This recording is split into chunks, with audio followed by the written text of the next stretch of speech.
नेताजी का चुनाव था, बस हमने यही बात रखी है और मैंने कहा था कि बेलपुरी लोकसभा क्षेत्र के लोग जो नेताजी का परिवार है वो इतिहास रचने का काम करेगा।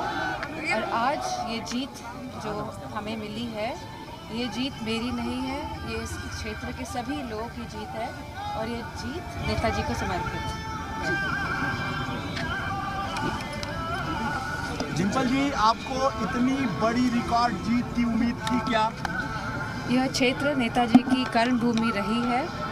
इस क्षेत्र ने विकास देखा है नेताजी की छत्र छाया में, और मैं समझती हूँ लोगों का समर्पण है नेताजी के प्रति, जो उन्होंने मुझे आशीर्वाद दिया है, स्नेह दिया है, सम्मान दिया है।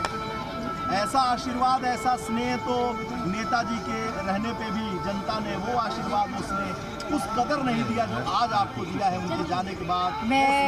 ये मीडिया चैनल्स नहीं समझ पाएंगे नेताजी का क्या रिश्ता था इस क्षेत्र से, और मैं धन्यवाद देना चाहूँगी आप सबको।